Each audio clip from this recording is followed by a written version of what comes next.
A'udzu billahi minasyaitonir rajim. Bismillahirrahmanirrahim. Alhamdulillah nahmaduhu wa nasta'inuhu wa nastaghfiruh wa na'udzu billahi min shururi anfusina wa min sayyiati a'malina. Man yahdihillahu fala mudilla lahu wa man yudlilhu fala hadiya lahu. Asyhadu an la ilaha illallah wa asyhadu anna Muhammadan abduhu wa rasuluh. Allahumma salli ala Muhammad wa ala ali Muhammad kama sallaita ala Ibrahim wa ala ali Ibrahim wa barik ala Muhammad wa ala ali Muhammad kama barakta ala Ibrahim wa ala ali Ibrahim fil alamin innaka Hamidum Majid. Rabbi shrah li sadri wa yassir li amri wa hlul 'uqdatam min lisani yafqahu qawli. Amma ba'd. Alhamdulillah, kita bersyukur kepada Allah kita dapat lagi bersama-sama untuk kita teruskan kelas pengajian kita berkenaan dengan tafsir maudhu'i bagi surah Al-Quran. Dan kita hari itu sedang bincangkan berkenaan dengan tajuk petunjuk-petunjuk yang diistinbatkan, maknanya diperolehi daripada potongan ayat Quran surah Al-Baqarah 1 sampai 39. Dan dia kita dah terangkan bahawa ia adalah pendahuluan bagi surah Al-Baqarah, iaitu hidayah Al-Quran dan khilafah insan. Jadi kita akan masuk insya-Allah lepas daripada ini kepada bahagian yang sambungan lah. Bila sampai pada ayat 40 sampai 48 nanti baru kita masuk pada pendahuluan bagi paksi pertama surah Al-Baqarah. Baik, apa sekarang ni kita bincangkan masalah-masalah akidah. Kita dah bincangkan berkenaan apa yang kita perolehi. Kita dapat satu berkenaan dengan siapa tak tutup hati dia, maka tiadalah untuk masuk iman ke dalam hati dia sama sekali. Kemudian iman bukan perakuan lidah, tapi bahkan dia sekadar dua sekali dia kata-kata dan juga amal. Kemudian Allah Ta'ala menafikan iman daripada orang munafik. Dan begitu kita kata dia orang Muslim, kita tak hukum mereka keluar Islam. Cuma masalah Allah Ta'ala telah memberikan satu perakuan bahawa mereka tidak beriman, ma hum bimu'minin. Kemudian telah datang kita bincangkan berkenaan dengan perbuatan Allah Ta'ala terhadap munafik ni. Dia adalah luas. Dia af'al Allah Ta'ala lebih luas daripada asma' dia. So maksud dia dengan af'al Allah Ta'ala akan ceritakan sifat-sifat perbuatan dia, tapi kita tak letakkan perbuatan tadi nama Allah Ta'ala. Macam saya kata tu Al-Qadim kan, Qadim, sifat Allah Ta'ala Qadim. Kita tak boleh keluar macam tu sesuka hati. So Allah Ta'ala tak pernah kata dia Qadim, maka jangan kita kata dia Qadim. Tapi kita buat dalam sifat 20 Kidam. Kidam. Benda tu bukan, tak sepatut timbul. Tapi kerana ni macam banyaklah, macam zat lah. Kalau tak kata wajah, zat. Benda-benda tu actually membuka ruang kepada pengetahuan yang kadang-kadang actually exceed kepada yang sepatutnya. Bahkan benda terwujud sebenarnya diasaskan dengan tajuk tadi. Bila dia kata zat Allah Ta'ala tak boleh binasa kan, zat tak boleh binasa, dia kata semua benda ni zat Allah Ta'ala. Sebab actually ikut logik akal dia, everything depan mata kita, kita tak boleh musnahkan, kita cuma boleh ubah rupa. Contoh daripada kertas yang dia punya substance, dia fiber dan sebagainya, kita bakar jadi karbon. Maksudnya dia takkan hilang. Air kita panaskan, dia meruap jadi, dia takkan binasa. Jadi kalau macam tu kenalah pula dengan firman Allah Ta'ala, kullu man 'alaiha fan, semua yang akan di atas dunia akan binasa, wa yabqa wajhu rabbika, jadi akan kekal wajah Tuhanmu. Dia kata bukan wajah, zat. Actually that words actually bahaya. Perkataan itu bahaya, tapi orang tak perasan. Pasal orang yang beramal dengan wahdatul wujud, kesatuan ciptaan, semuanya Allah belaka, dia faham macam tu. Dia kata semua benda tak boleh musnah. Kan logik akal tak boleh musnah. Kita akan jadi tanah balik. Mana kita daripada nitrogen, hidrogen, oksigen, unsur itu takkan musnah. Kita boleh tukar rupa dia, tukar substance dia, tukar bentuk rupa dia, tapi tidak membinasakan benda berkenaan. Jadi konsep ni adalah benda yang tak boleh pakai. Sebab apa? Sebab Allah Ta'ala tak pernah kata macam tu. Jangan pakai kata wajah itu zat, salah. Kerana bila siapa kata macam tu, dia sedang tak langsung sedang sedang cuba untuk menyokong orang faham wahdatul wujud tanpa dia sedari. Orang yang faham wahdatul wujud kan, dia kata semua Allah tak dalam baju aku dan sebagainya. Dia orang faham macam tadi, macam bahan-bahan dunia ni boleh tukar rupa, tak boleh dimusnahkan. Kan macam benda ni kan, komputer saya bakar, dia bukannya musnah, pasal tukar rupa je. Betul tak? Kaca kita bakar, hancur cair, dia cair, dia tak binasa. So jadi kena dengan fahaman wahdatul wujud untuk mengatakan yang kekal wajah Tuhanmu ai zat Tuhanmu. Ini masalah. So jadi dengan sebab itu kita kata jangan kita isbat Allah Ta'ala benda tak diisbat untuk diri dia, jangan kita nafi Allah Ta'ala benda yang diisbat untuk diri dia. Mana apa dia kata untuk dia ada benda, suatu benda yang dinamakan bagi diri dia, kita kata ya, tapi kita mengandaikan atau membayangkan. Kita kata Allah Ta'ala kata macam tu, dia kata macam tu, stop saja. Jangan masuk dalam lagi untuk menafikan, tak boleh. Ataupun jangan pula kita datang mengisbatkan benda yang tak ada, pun tak boleh juga. Okey. Jadi kita dah bincang itu, dan yang kita ambil yang terakhir itu adalah berkenaan dengan syurga neraka telah pun ada, bukannya tak wujud lagi, bahkan macam Imam Qurtubi kata tidak kemustahilan dalam mengekalkan perkara ini atas zahirnya, mana as it is, terima Allah Ta'ala kata syurga ada sebagainya, as it is, tak payah pening kepala. Apatah lagi bila merujuk dalam sunnah juga, syurga neraka telah dicipta dan ada, maka dirujuk bahawa Allah Ta'ala menciptakan untuk nabinya pengetahuan khas bagi baginda, kepada baginda yang diketahui, yang ketahui syurga neraka di atas hakikat realiti dia, bukan bayangan. Baik, ini sambung Allah Ta'ala melarang kita menjadikan baginya sekutu-sekutu, dan ini memastikan untuk seorang itu menjadi berhati-hati terhadap mana-mana laluan yang akan membawanya kepada kesyirikan. Pasal Allah kata fala taj'alu lillahi andadan wa antum ta'lamun, yang kamu jadikan untuk Allah Ta'ala sebarang sekutu, sebarang yang setara dengan dia, sedangkan kamu mengetahui. Maksud dia setiap manusia kena berhati-hati bab ni. Memang Allah sebut dalam Quran, ayat lain kita dalam surah Nisa, Allah nyatakan, dia kata innallaha la yaghfiru an yushraka bihi, Allah Ta'ala tidak akan mengampunkan disekutukan dengannya, wa yaghfiru ma duna dzalika liman yasha, dia ampunkan untuk selain itu bagi siapa yang dikehendaki. Adapun kesyirikan takkan diampunkan. Yang sebab itu Allah Ta'ala nyatakan, sebab lepas dia sebut sembari nikmat-nikmat yang diberikan kepada kita, dia isytiharkan mana jangan jadikan untuk dia sebarang sekutu. Maka dengan sebab itu seorang tu kena berhati-hati laluan mana dia yang bawa dia kepada kesyirikan, elakkan langsung. Kerana sebahagian pintu kesyirikan adalah tersembunyi, tanpa kita sedar, dia kecil je, halus sangat, rupa dia cantik tapi dia sebenarnya kesyirikan.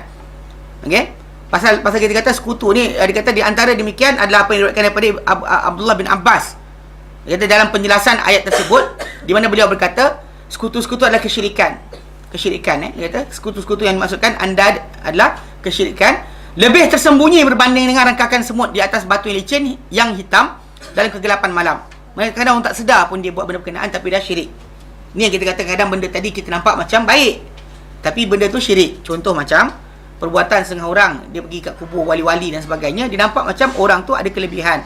So dia kata apa salahnya berdoa di situ, berkat. Assalamualaikum. Mana dia kata berkat, apa salahnya?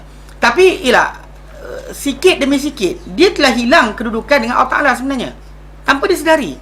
Dia rasakan tak apa, macam orang pakai kayu kokak, dia kata tak apa, ini ikhtiar. Air jampi simbah kereta kan, simbah kereta dengan air jampi dan sebagainya, air baca Yasin, ni benda betul. Bukan kita kata dibuat oleh setengah-setengah orang tu, yang buat ni Tok Guru, tolong buatkan. Tok Guru saya beli kereta baru, lepas tu Tok Guru pun bagi air Yasin simbah kat kereta. Perkara-perkara macam ni tanpa kita sedari, dia adalah kesyirikan. Cuma masalah orang kata air Quran takkan syirik. Cuma problem dia sekarang, itu sebab kenapa kita membaca dalil, baca dalil-dalil yang datang berkenaan dengan masalah ruqyah dan sebagainya dengan cara yang betul. Dia banyak menjadi masalah orang ramai ni adalah kesilapan pemahaman. Itu je. Benda kadang-kadang dalil itu sahih, hadis itu benar daripada Rasulullah SAW, tapi faham macam mana. Sebab saya kata betul para sahabat Nabi SAW pernah jampi air, betul mereka ubat orang yang gila, orang yang kena patuk ular dengan menjampi baca Al-Quran pada air. Tetapi surah mereka baca tak ada terhad kepada surah apa, dia Al-Fatihah saja. Kemudian mereka menjampi air tadi, dan Nabi clarify betul. Tapi mereka lepas clarify oleh Nabi SAW, mereka tak buat tiap hari, bahkan tak buka persaudaraan Islam pun. Ni problem ni, bila sebut macam ni orang kata kita hina. Awak hina ulama' ke? Ulama' ni buat, ustaz ni buat dan sebagainya. Saya kata diorang bukan Nabi. Ni kena faham, bukan Nabi. Pasal kita tak nak nanti kalau sekiranya katakanlah usul ustaz ni mati, anak murid semua mati, jangan kata roboh mangkunan semua mati, tiba-tiba orang ramai yang dahulunya bergantung dengan air jampi ni tadi, apa jadi?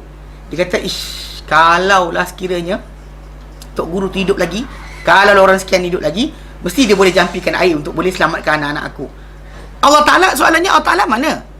Ini kita katakan jalan kesyirikan yang terlampau halus sangat.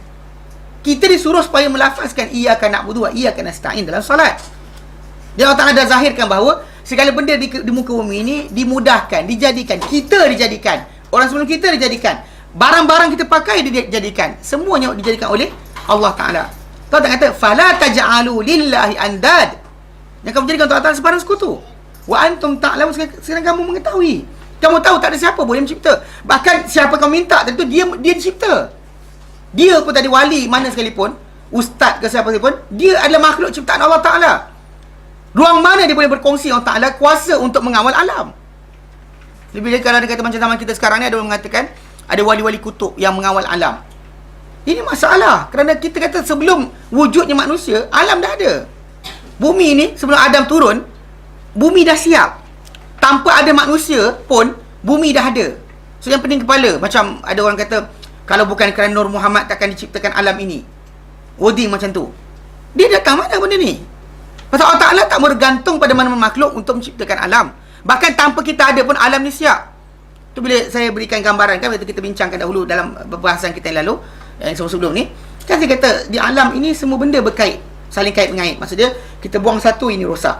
Kan kat televisyen sekarang keluar biodiversity, kan TV 1 keluar, TV 3 keluar, ni nak bagi tahu bahawa alam ni ada perkaitan. So jangan suka hati rosakkan ini, buang ini. Sebab apa? Kalau kita buang ini, mungkin ini rosak, buang ini rosak, buang ini rosak.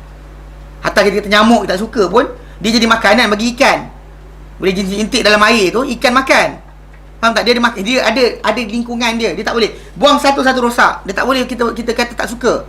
Banyak tu mungkin mengganggu kita, tapi apa? Dia mesti wujud. Tak boleh tidak. Lebah, kan? Lebah tak ada. Kalau dia kata tak ada serangga dan sebagainya, contoh antara ni lebah.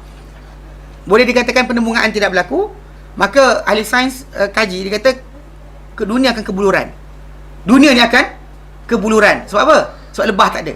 Kita tak ada buang. Salah satu kita buang, benda ni akan rosak. Buang ini rosak. Buang ini rosak.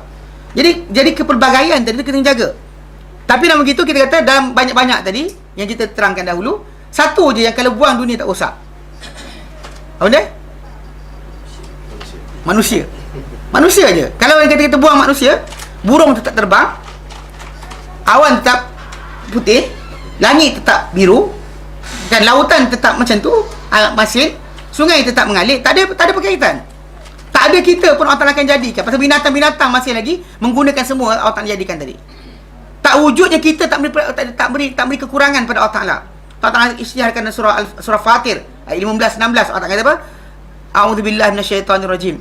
Ya ayuhan nas, hei manusia, antumul fuqara ilallah, kamu semua fakir kepada Allah, perlu kepada Allah Ta'ala. Kamu fakir kepada Allah Ta'ala. Tapi wallahu ta'ala huwal ghaniyul hamid, dia maha kaya, maha terpuji. Dia tak perlukan kamu perlukan dia. Iyasha, kalau dia nak, yudhibukum, dia binasakan kamu. Dan wa ya'ti bi khalqin jadid, datangkan makhluk baru. Mana dia buang kamu, datangkan makhluk baru.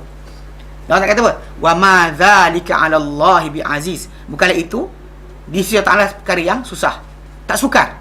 Macam tu je, kun fayakun, jadi benda berkenaan. Kita je perasan, kalau tak ada kita, tak ada sekian. Yang peliknya ada pula, kalau tak ada wali. La ilaha illallah wa la syarikalah. Kita sebelum alam ni ada, Adam datang, alam dah ada. Maksudnya, kenapa kita rasa perasan? Perasan tahu? Perasan, rasa syok sendiri. Kenapa? Sebab kita tak ada, itu yang kita kata, nak merasakan diri kita ni perlu pada Allah Ta'ala. Itu pun kita dia hamba. Bila kita kata Allah Ta'ala, apa tu? Dan wali sekian, Allah Ta'ala, dan habis. Ini dikatakan kesyirikan yang halus sangat, tak perasan. Orang kata, apa salahnya? Itu masih lagi orang tu kasih Allah Ta'ala. Apa salah kita minta pada dia? Walaupun dia telah mati, tapi para anbiya dan orang soleh tak mati. Tapi para sahabat tak minta pun pada Nabi SAW. Banyak berlaku musibah pada para sahabat selepas pada kewafatan Rasulullah. Berlaku ta'un amwas, berlaku peperangan dan sebagainya. Tak ada para sahabat, ya Rasulullah tolonglah kami. Tak ada. Di zaman kita, dia kata apa salahnya kita seru, Nabi dengar. Nampak tak? Ini konsep ni kita panggil, kita kata apa? Syirik tapi tak sedar. Halus sangat, amat halus. Pasal Nabi SAW ajarkan kepada para sahabat supaya hanya kembali kepada Allah Ta'ala. Tapi kita lihat masyarakat kita sekarang ni, selain Allah Ta'ala, selain directly doa kepada Allah Ta'ala, ada cara-cara lain. Dia ada cara lain pula. Ini kita kata cara-cara tadilah masalah. Yang kita kata kadang ada half dari itu adalah kesyirikan, menyekutukan, bahkan kongsikan dengan Allah Ta'ala benda Allah Ta'ala tak kongsi dengan siapa pun. Macam berikan keselamatan, perlindungan, pertahanan, rezeki, dan juga hidup yang baik dan sebagainya. Macam-macam dikaitkan. Contoh macam kalau tanam pokok ni, rumah kau akan segar. Bukan segar lah, maksud dia tak ada syaitan masuk. Kalau gantung benda ni, jin tak kacau. Kalau sekian-sekian, tapi tak sembahyang pun, boleh buat juga, tak ada jin masuk. Yang dia kata, kalau buat sini pagar 4 penjuru, tak masuk jin. Tapi kawan tu tidur sampai pukul 9. Setan mana yang tak masuknya? Nampak tak? Lalai lagi tengok televisyen, sampaikan azan bunyi tak bergerak langsung. Maksud dia syaitan tak ada? Ada je. Jadi kefahaman salah tadi menyebabkan orang menggantung dengan barang-barang tadi. Sedangkan Allah Ta'ala suruh kita, kalau contoh syaitan, suruh minta perlindungan Allah Ta'ala direct.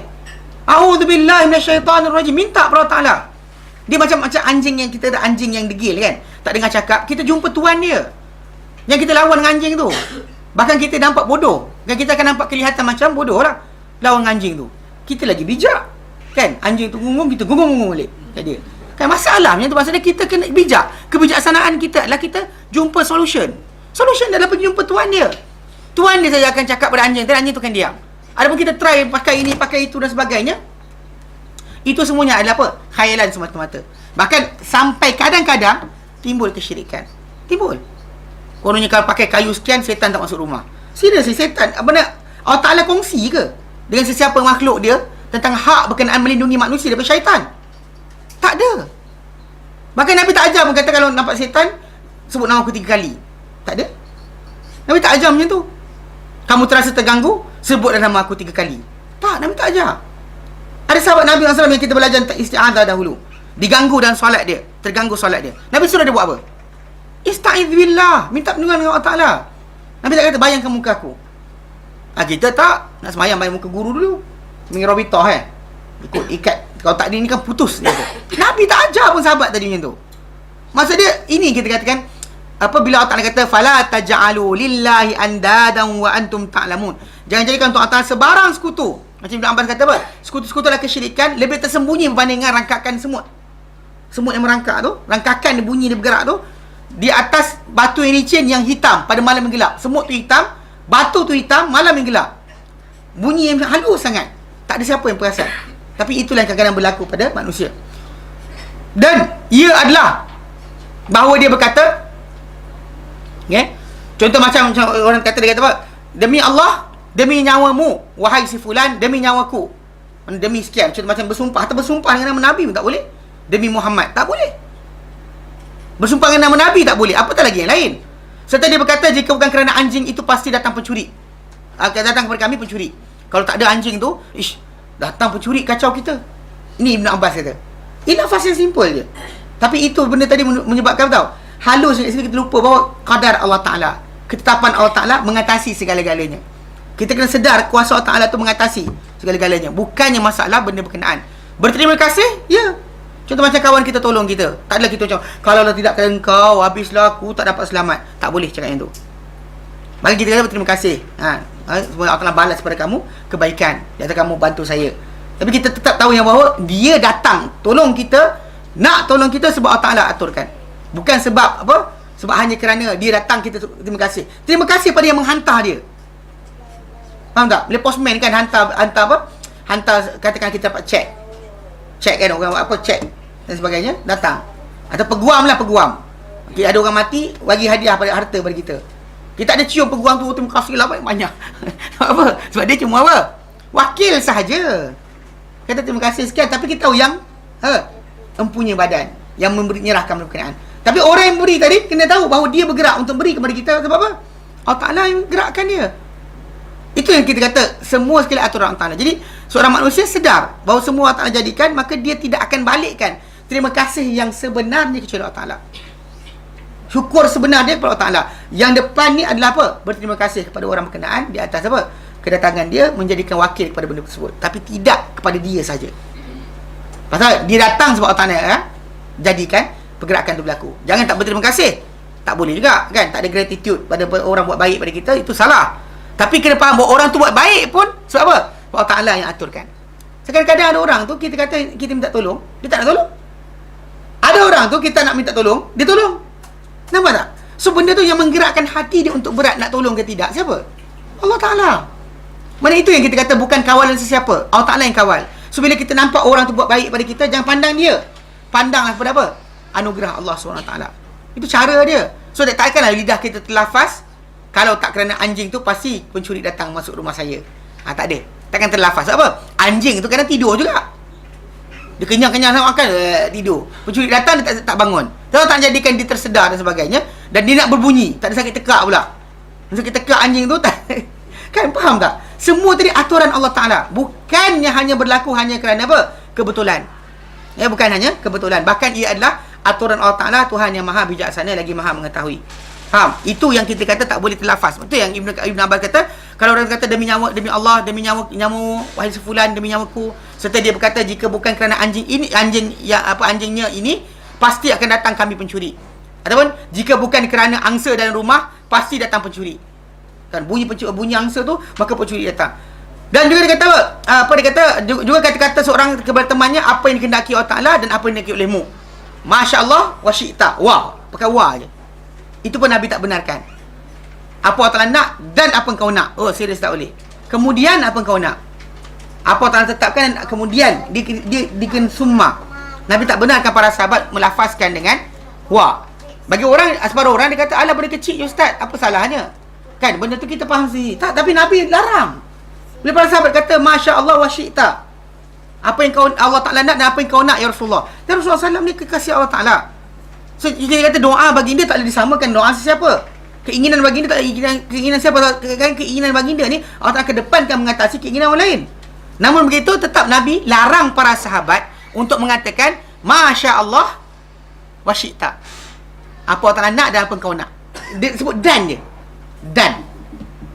Tahu dan kan? Sebut dan tu salah. Sampai Nabi SAW tegur para sahabat dan betulkan balik, dia kata summa. Kemudian apa Allah Ta'ala nak dan kemudian datang apa yang kau nak. Dan kau nak pun sebab apa? Allah Ta'ala nak. Faham tak? Dia nak pun kalau Allah Ta'ala kata wa ma tasyauna illa an yasha Allah. Dan kamu takkan ingin mereka kerana Allah Ta'ala inginkan benda berkenaan. Environment, suasana diwujudkan, barulah kita berkeinginan untuk perkara tersebut. Jadi benda-benda tadi Allah Ta'ala bantu kita dan bantu orang lain untuk bantu kita. Maksudnya bukan benda berkenaan hanya berlaku dengan random. Bahkan itu adalah aturan Allah Ta'ala, Tuhan yang maha bijaksana lagi maha mengetahui. So, sebab kenapa pelafazan kata-kata yang tak patut keluar tadi kena jaga. Apatah lagi dengan minta berbarang. Yang ini pun kita katakan sebagai syirik yang halus. Yang kita katakan macam disebut oleh Ibn Abbas, macam andad, menjadikan sekutu bagi Allah Ta'ala. Apatah lagi kalau orang tu pergi cium dua tulisan, kan? Atau contoh macam baru ni yang kita sebut berkenaan dengan apa? Dia kata apa asar Nabi SAW. Soalan ni sekarang betul ke Nabi punya? Para sahabat Nabi SAW, kita kata betul, mereka ni ramai dan sebagainya. Tapi soalan ni sekarang, bila zaman para sahabat sendiri pun, hadis Rasulullah, hadis Nabi sebut kan, kata-kata Rasulullah SAW tu, sebelum ketika mana pada awal sebelum berlaku fitnah dan sebagainya, pergaduhan, pertembungan para sahabat satu sama lain, pembunuhan para sahabat dan sebagainya, maka kebanyakan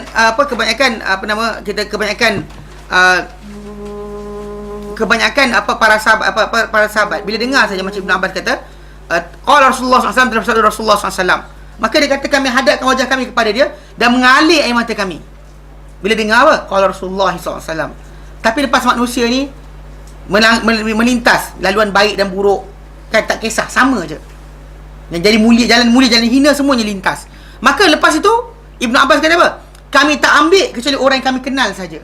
Nampak? Diorang detail. Mana bila dah jadi masalah macam tu, diorang ambil orang yang dikenal saja. Pasal bimbang takut benda tu akan jadi masalah. Bahkan berikut lepas tu Muhammad Ibn Sirin, dia pun berkata macam tu. Dia kata dahulunya mereka, itu para sahabat, para tabi'in, mengambil daripada semua orang. Sabda je qala Rasulullah SAW, sami'na wa ata'na, tak ada masalah. Tapi bila berlaku fitnah, pembunuhan Uthman, pembunuhan Umar dan sebagainya, maka diorang akan tanya, beritahu kami siapa orang-orang kamu, mana kamu dapat cerita ni, daripada siapa. Lalu dilihat, kalau anda kata dalam susu galur tadi, orang tu ahli sunnah semua, maka diambil. Kalau dilihat pada ahli bid'ah, ditinggalkan. Maksudnya don't check. Sekarang ni itu masalah apa? Kata-kata Nabi. Kalau dia kata janggut Nabi, tak nak check dulu. Tapi dah telah clarify Ustaz. Siapa clarify? Wali tu. Siapa clarify? Pakcik tu. Siapa clarify? Mana boleh macam tu. Kita kata Islam ke random macam tu. Kita ada aturan. Pergi sekarang bagainya, datang-datang kutip duit. Tahu dia buat benda tu, kutip duit. Bukan free pun. Nak datang panggil orang tu datang. Kalau betul kan kita kata benda tu bagus kan? Kan kata janggut Nabi tu kata boleh pakai kan? Rendam terus dekat empang kan, satu Malaysia dapat minum. Betul tak? Kalau kata budak sejuk saya ni bagus dan sebagainya, kalau celupkan janggut Nabi, tuang terus dekat empangan. Empang Kelangit satu, empangan Sungai Tua. Lepas tu satu kawasan semua minum semuanya air kesan janggut Nabi. Kan baik tu. Sebab kita kata benda benar, tapi jangan salah faham. Betul ada sahabat Nabi SAW macam Imam Ahmad diriwayatkan, dia ada kadang-kadang dia ada janggut Nabi pada dia akan cium, betul letak kat mata dan sebagainya. Tapi dia boleh clarify benda tu betul ke tidak. Kita tak boleh clarify pun, orang tipu susah hati. Semua datang, tak janggut siapa tak tahu. Tapi orang tu kata, siapa orang tu? Jarak 20 tahun kita dengan seorang pun boleh datang penipuan yang banyak. Apatah lagi kalau sekiranya dengan Nabi SAW yang 1400 tahun. Pasti banyak benda-benda tipu berlaku di tengah-tengah tu. Macam yang kita kata, macam bila mufti wilayah keluarkan berkenaan tajuk apa? Air musaffa. Air musaffa. Air yang dikata apa, tulis kata pinggan, pakai apa, dakwat za'faran. Za'faran tu dia rendam dengan air, keluar dia punya pewarna tu. Kemudian dia ambil tu, tulis ayat Quran, kata pinggan, ayat kursi ke Yasin ke dan sebagainya. Tuang air Zam-Zam, golek, minum. Ataupun yang diorang punya buat komersial, industrial punya tahap. Dia buat kan, jual dalam botol. Lepas tu yang jadi masalah awal penggunaan tadi, ada memang diriwayatkan disebut oleh Ibnu Qayyim Al-Jauziyah. Bahkan saya lihat ada setengah-setengah ustaz kita yang apa, yang macam tu, macam apa buku dalam Dr. Abdullah Yasin dan sebagainya, dinukilkan Ibnu Qayyim Al-Jauziyah kata perkara tersebut dinukilkan daripada Aisyah radhiyallahu anha, dan juga Ibnu Abbas mengatakan boleh, tak mengapa untuk orang tu buat macam tu, tulis ayat Quran, letak air kemudian minum dan sebagainya. Dinukilkan daripada kata-kata sebagian para sahabat. Nabi tak nak buat, para sahabat yang ni tak buat, tapi dikatakan sahabat, ada sahabat kata boleh. Tapi benda ni buka ruang masalah besar. Bahkan bila berlaku kes air tadi, testimoni dia berbunyi, saya boleh jual kan air musaffa tu, testimoni dia berbunyi, saya testimoni A, orang pertama, tak tahu tutup mata ke tidak. Ayat dia, saya nak pergi peperiksaan, saya basuh alat tulis saya dengan air musaffa, lalu saya lulus periksa. B, testimoni kedua, saya nak pergi temu duga, saya siram kereta saya dengan air musaffa, lalu saya dapat kerja berkenaan. Soalan, dia kata air Quran Ustaz. Soalan, di mana Allah Ta'ala dan kisah ni tadi? Tak ada wujud orang tu berkenaan. Jadi ini katakan benda-benda yang dikatakan sebagai syirik, tapi tak perasan. Kita jadi Allah Ta'ala sekutu pasal dia nak kita minta pada dia, mohon pada dia, harap pada dia, takut pada dia, bukan pada yang lain. Ni kalau Allah terlepas, air musaffa tak ada lagi, bila nak buat balik Ustaz? Tunggulah nanti, budak-budak ni sekarang cuti, budak-budak hafiz Quran ni cuti, tak nak buat. Habis Ustaz, macam mana ni anak saya ni nak periksa ni, tak boleh ni, STP tak lama lagi ni. STP sudahlah, STP lah kononnya kan. Macam mana ni Ustaz nak buat ni, tak boleh ni, macam mana? Seriously kan, nampak tak kat situ apa jadi? Dia merosakkan tanpa sedar. Bunyi ayat Quran, tapi apa, dijadikan macam tu mentera dan juga sebagainya, salah. Bahkan sampai peringkat jadi syirik. Sebab para ulama di tanah Arab, kalau dia kata nak tahu orang tu buat sihir ke tidak, ketika buat perawatan ruqyah dan sebagainya, kalau orang yang mengubat tu tanya nama mak, tanya tarikh lahir dan sebagainya, maka orang tu adalah sihir, walaupun dia baca Quran, sekalipun. Ini kunci dia. Pasal biasanya orang berkenaan dia main apa, ikut nombor-nombor, numbers, nombor-nombor tarikh lahir, nama mak dan sebagainya. Dia tunggu untuk dapat ilham, lagi sekian ubat-ubat. Ini cara macam apa Syekh Wahid Abdul Salam Bali, dia kata macam tu. Dia kata memang kalau dia kata orang tu tanya nama je, tanya nama mak, kemudian dia tanya nama orang tu, nak panggil apa, kena panggil lah Abu Kali, takkan Fulan kan, tak tahu nama, okey. Tapi macam nama mak dia tanya, kan tak ada signifikan pun nama mak dengan perubatan tadi, tak ada kaitan. Tarikh lahir, tak ada kaitan. Baca je Al-Quran tadi, apa masalah kena tarikh lahir? Bila start tanya tarikh lahir dan sebagainya, maka orang tu walaupun dia baca Al-Quran, dia ahli sihir. Pasal dalam sihir memerlukan benda tadi untuk membuat pergerakan satu benda kan, untuk arahkan orang tu buat apa, dia kata tanya nama, kemudian dia diam. Jadi biasanya orang main sihir ni, dia bukan semestinya dia tahu dia buat sihir, tahu tak? Contohnya ni, dia magician buat silap mata tu, dia kata sebenarnya bila orang tanya macam mana dia tahu apa kad kat tangan orang tu, separuh lagi dia kata apa, intuition, suara hati.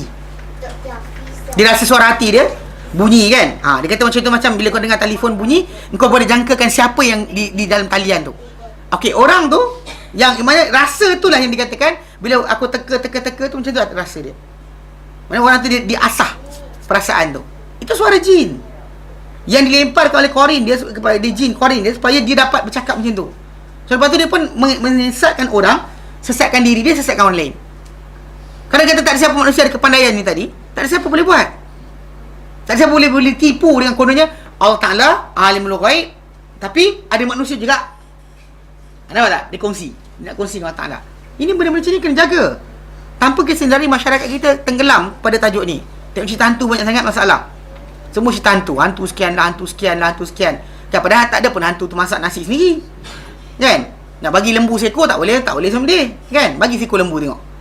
Kalau boleh sembelih lah. Kan? Hantu mengamuk, bagi lembu seekor. Tengok apa dia buat. Hantu tu dahsyat dan sebagainya. Kerja dia cocok orang je. Orang tu gitu. Tapi nak makan lembu seekor tak reti. Kena sembelih untuk dia pula. Bagi pulut tak reti masak. Bukan cakap pulut, telur tu bagi telur suruh dia rebus. Pun tak boleh rebus. Yang takut sangat dengan makhluknya tu kenapa?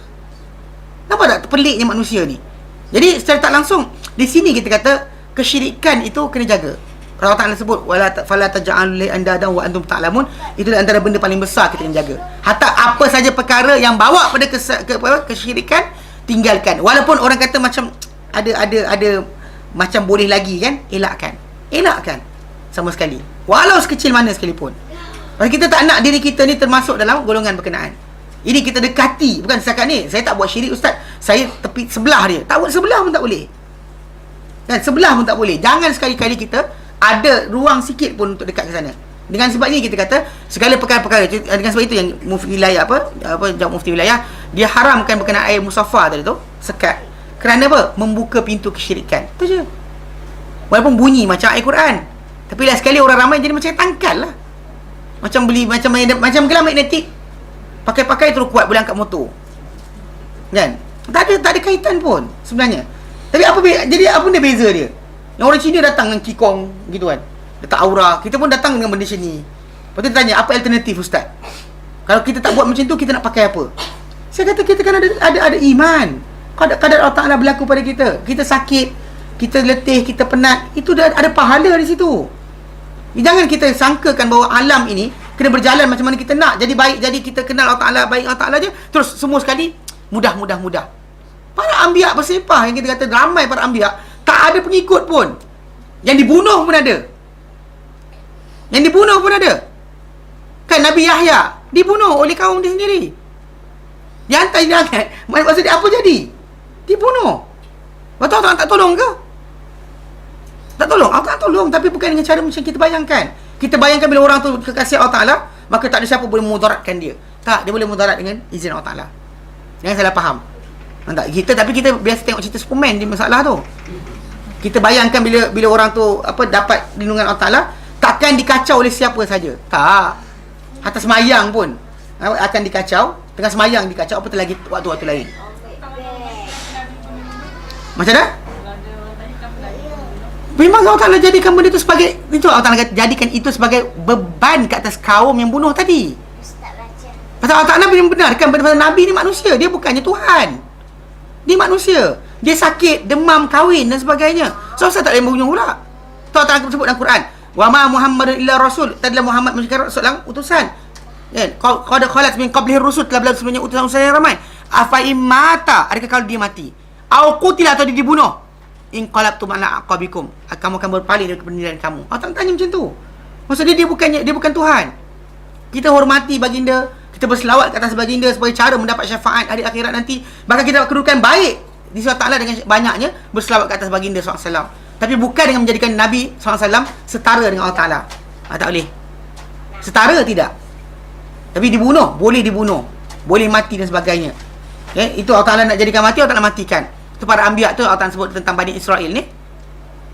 Bila Allah Ta'ala sebut tentang tajuk kan dalam surah Al-Baqarah, kita sampai ke ayat tu. Ayat tu kita sampai bila tajuk kita bincang berkenaan dengan tajuk apa? Tajuk orang-orang Bani Israel ni bila mereka mereka minta pada Nabi Musa AS untuk dapat macam-macam makanan. Ingat ayat tu? Kan? Wa idh qultum ni ayat ni. Ayat yang ke-61. 61 Al-Baqarah. Tak sampai lagi, kita masuk lagi. Tapi ayat ni Allah tak menyatakan apa. Wa idh qultum, ingatlah tak kala kamu berkata Ya Musa, wahai Musa, lan nasbiru ala ta'amin wahidin. Kami tak sabar dah, tak tahan dah nak makan satu makanan je. Fad'u lana rabbaka. Minta kepada Tuhan kau, mintalah untuk kami pada Tuhan kau, yukhrij lana, agar dikeluarkan untuk kami, mimma tumbitul ardu min baqliha. Dari apa yang ditumbuhkan daripada bumi, daripada sayur-sayuran dia. Wa kisaiha, dan juga timun-timun dia. Wa fumiha, dan juga kacang-kacang dia, dan bawang-bawang dia. Wa adasiha, bawang putih, wa adasiha dan kacang-kacang dia, kacang dal dia. Wa basaliha, dan juga bawang merah dia. Betul tak? Qala atastabdiluna qala berkatalah Musa pada mereka, atastabdiluna alladhi huwa adna billadhi huwa khair. Adakah kamu nak minta tukar benda barang yang low class, low rendah dengan yang baik? Yang Allah Taala bagi makanan yang terbaik. Kamu minta barang-barang dunia. Allah Taala kata, ihbitu misra. Allah Taala kata, suruh mereka kata, Musa kata kepada mereka, turunlah kamu ke negeri apa, ke bandar. Fa innakum ma sa'altum, kat situ ada apa yang kamu minta. Wa duribat alaihimuz zillatu wal maskanah. Maka dikenakan ke atas mereka ni kehinaan dan juga apa? Kepapaan. Wa ba'u bi ghadabin Allah, dan mereka pergi dengan kemurkaan Allah Taala. Allah sebut kenapa? Zalika bi annahum kanu yakfuruna bi ayatillah. Itu sebab mereka dahulu kufur dengan ayat Allah Taala. Wa yaqtuluna an-nabiyyina bi ghairil haq, dan mereka bunuh para anbiya dengan tanpa kebenaran. Bukan sebab nabi itu membunuh orang, bukan nabi itu keluar agama, tak ada. Tapi dia saja bunuh sebab apa? Tak puas hati dengan nabi itu tidak sama dengan apa yang mereka nak. Ayat 61 surah Al-Baqarah. 61 surah Al-Baqarah. Ini banyak kali Allah Taala ulang. Maksud dia dengan sebab itu kita kata Allah Taala izinkan dibenarkan para anbiya ni dibunuh.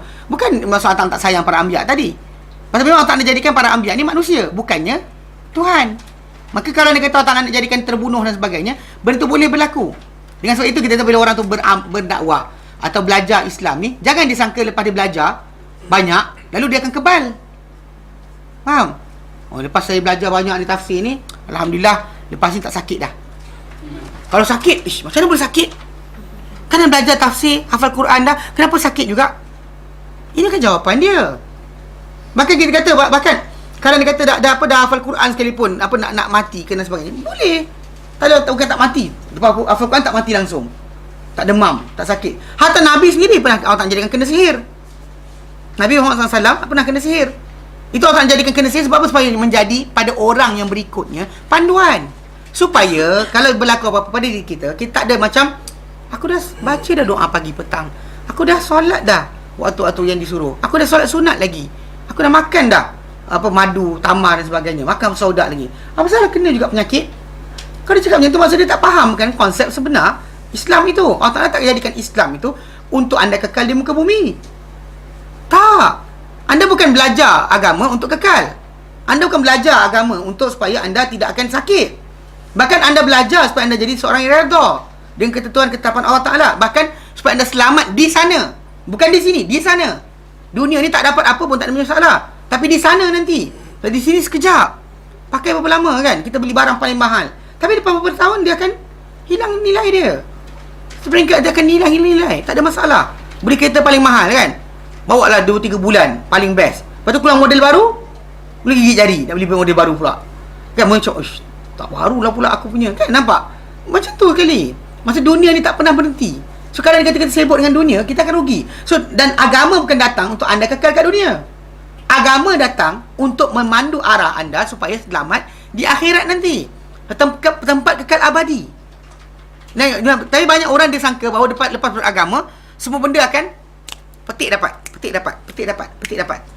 Kan kisah ni kan, pegang ini keluar air, pegang sini keluar emas, pegang sini. Apa hal kan? Janganlah bayang itu. Ini masalah dia bila tengok asyik cerita-cerita yang tak ada sanad ni. Tahu cerita tak ada sanad, tak bersumber, semua ikut mulut orang kata. Ini masalah dia timbul. Kita sebab Islam ni kita kena perhatikan. Ini agama, ini adalah akidah kita. Perhatikan dia cerita orang cerita benda, tanya dia datang mana ni. Bukan kita nak apa doubt semua orang. Tapi kalau dia kata kita asyik macam menerima semua benda, sampaikan kita lupa bahawa apa? Kita lupa bahawa diri kita ni sebenarnya terikat dengan aturan Allah Taala. Itu aturan dia, bahawa dia buat apa dia nak pada kita. Kita boleh minta, kita boleh harap, tapi Allah Taala beri pada kita apa yang dia nak ikut kadar apa dia suka. Bukannya berdasar pada apa kita suka. Dengan sebab itu kita akan boleh redha. Dan bila kita redha dengan ketentuan dia, barulah dia akan sayang kita. Kita nak cinta dia, kita nak dia sayang pada kita. Tapi kita kena mudahkan dengan apa? Dengan kita redha dengan apa ketentuan yang diberikan. Dan kita tahu bahawa dia maha bijaksana, maha mengetahui, maha luas pengetahuan. Maka dengan sebab itu kita redha. Tapi bila kita whining, kan, mengeluh, keluh kesah, apa salah sekian, apa salah tak hujan. Hujan, apa salah hujan. Tak hujan, apa salah tak hujan. Panas, apa salah panas. Sejuk, apa salah sejuk. La ilaha illallah syirikalah. Bila nak berhentinya mulut kita bercakap macam tu? Hanya akan berhenti bila mana kita redha. Kita kata, apa salah sakit? Asal sihat, sihat pun salah juga. Asal sihat je payah juga ni. Apa salah kan? Bila sihat je manja tak dapat tak MC kan? Ini masalah. Kita kata manusia ni, kita diajarkan dalam Islam ni supaya kita jadi seorang yang dapat balik kepada Allah Ta'ala, redha ketentuan dia, ketetapan. Itu agama ajar. Dan maka kita buat persiapan untuk akhirat. Itulah matlamat asal agama diutuskan. Diutuskan agama pada kita melalui para rasul dengan matlamat untuk itu. Tapi bila manusia ni tak faham, dia yang dia masalah. Dia ingat dia bila beragama, dia akan sihat, kaya, tak sakit, tak ada kanser, tak ada sekian, semua tak ada. Mana boleh? Mana boleh macam tu? Kita belajar untuk mengetahui bahawa kita ada tempat di sana, buat persiapan untuk di sana. Sini tak dapat, tak ada masalah. Maka para sahabat Nabi SAW tunjuk pada kita, mereka tak dapat pun mereka tak bingung. Tak ada kerunsingan berkenaan dengan masalah, tak ada. Mereka runsing berkenaan dengan masalah, kenapa tak buat kerja je. Tak buat kerja mereka rusing. Kenapa aku tak buat kerja? Kenapa? Minta Allah Ta'ala bantu, kuatkan diri kita untuk buat kerja untuk Allah Ta'ala. Tapi dia takkan runsing berkenaan apa? Tak ada hasil. Dia tak pernah bimbang. Kita dah sering banyak ikut KPI dan sebagainya, kita mesti ada hasil. Tak ada hasil, kita gagal. Yang betul lah, kalau dia kata tak buat kerja dengan betul, kita memang salahkan diri kita sendiri. Tapi dia dah buat kerja dengan betul, tapi tak dapat hasil, maka redha lah. Allah Ta'ala berikan mana apa dia nak, ikut kadar apa dia nak, kepada siapa dia nak. Faham Benda tu bukan ikut aturan manusia. Sebab kenapa para anbiya ada yang tak ada pengikut langsung, ada yang ada pengikut 2-3 orang, ada yang sikit banyak, yang Nabi SAW adalah paling ramai sekali. Itu adalah ketetapan Allah Ta'ala. Bila kata-kata Nabi Ibrahim AS tak ada pengikut langsung, adakah kita nak kata dia gagal? Tak.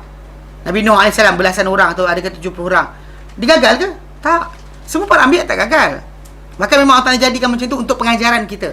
So that bila kita tengok kehidupan kita, kita buat struggle dan sebagainya, tapi tak dapat achievement, maka Nabi Nuh AS adalah tempat kita pujuk hati kita. Kan aku buat kerja semua dah tapi tak berjaya. Nabi Nuh AS 960 tahun. Kita baru buat kerja 3 bulan. Bukan baru 3 bulan, baru 3 hari. Baru 3 hari kita nak baiki kehidupan kita dan sebagainya, 3 hari. Tapi tak ada result lagi. Kita pening kepala. Nabi Nuh AS 960 tahun. Dakwah pagi, petang, siang, malam, tapi tak pernah pun dia apa? Mengeluh. Sehinggalah bila dia minta tu last sekali sebab apa? Sebab bila Allah Ta'ala dah kata pada dia, tak akan beriman di kaum-kaum mereka siapa telah beriman. Barulah dia ijtihad kepada Allah Ta'ala bahawa musnahkanlah mereka. Jika tidak sekali-kali mereka bercakap macam tu. Ini para anbiya. Kita tengok kisah tadi dan kita apply pada diri kita. Ini asyik baca cerita Wali 9 masalah dia. Kan, Wali Songo. Jadi asyik baca ceritanya tu, kita nakkan miracle. Kita lupa berkenaan apa? Struggle. Faham? Miracle kita nak, struggle tak nak.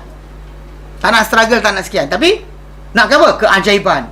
Apakah karamah-karamah yang akan diperolehi? Nak macam tu je.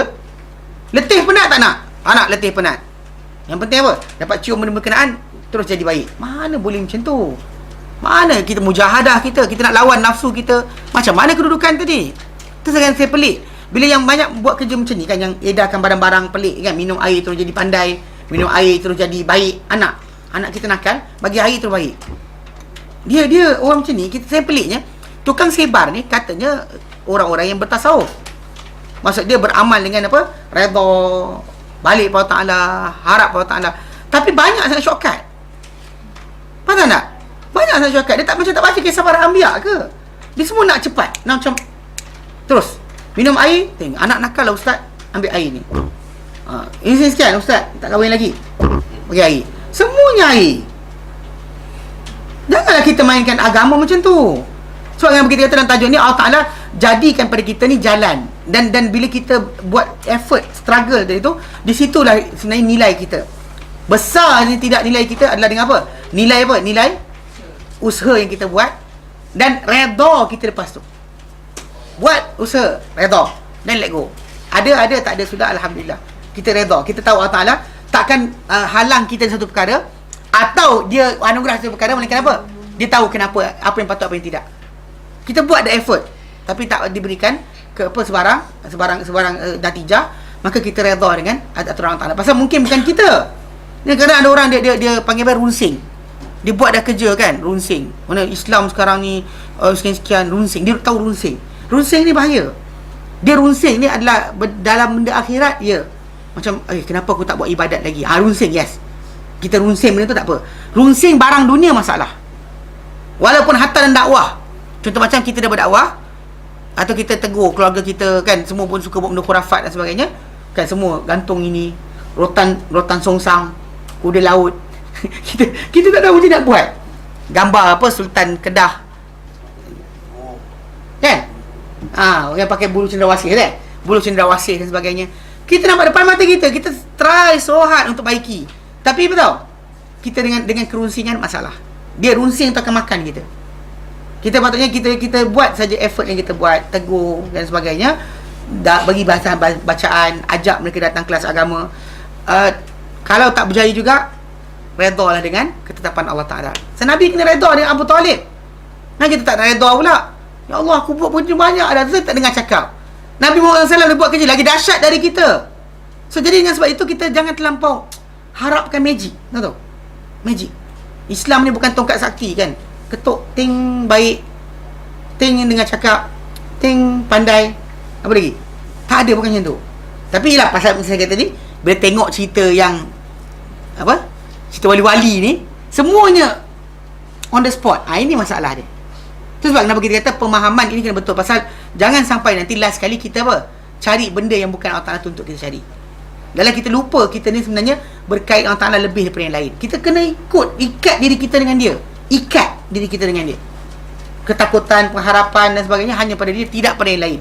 Itu sebab kenapa Allah Ta'ala kata, fala taj'alu lillahi andada wa antum ta'lamun. Yang kamu jadi untuk Allah Ta'ala barang sekutu sedang kamu mengetahui. Jelas?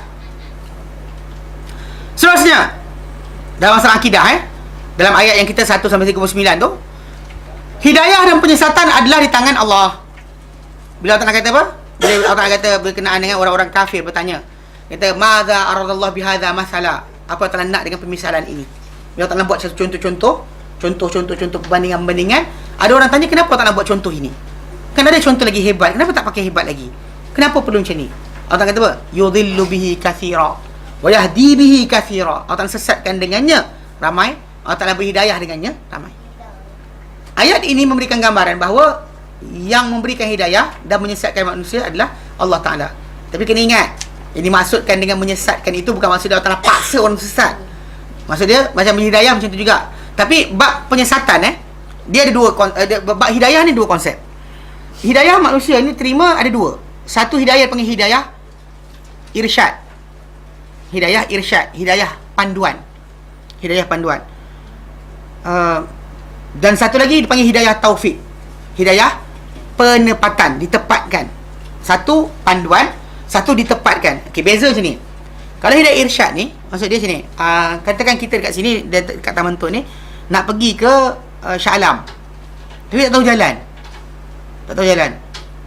Nak pergi mana? Section 10.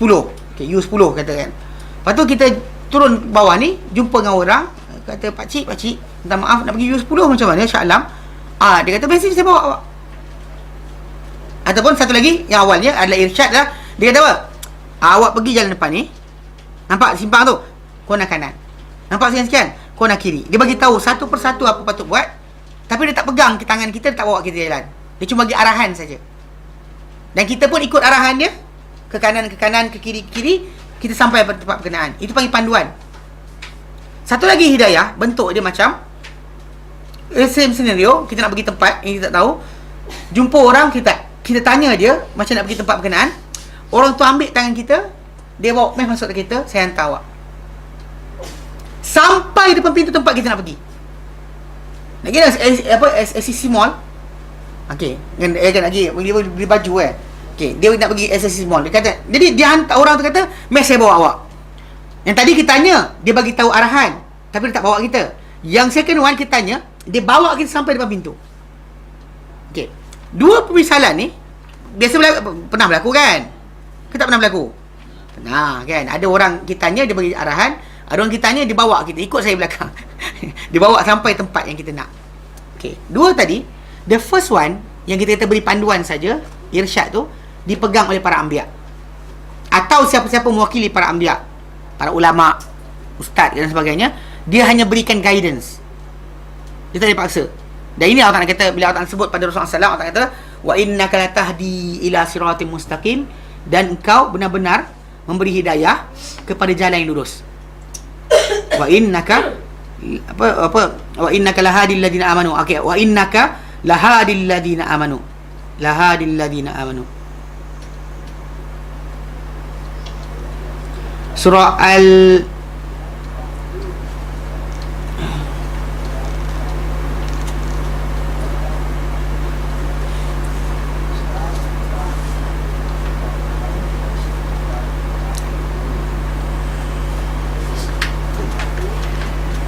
Okey, surah Zukhruf, surah Asy-Syura ayat 52.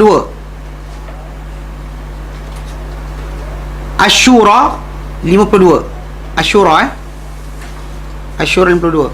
Allah nyatakan di akhir ayat berkenaan, Allah nyatakan wa innaka latahdi ila siratim mustaqim, dan sungguhnya engkau, innaka sungguh engkau Muhammad, latahdi, benar-benar memberi petunjuk, ila siratim mustaqim, kepada jalan yang lurus. Ini Allah Ta'ala kata, engkau benar-benar memberi petunjuk kepada jalan yang lurus.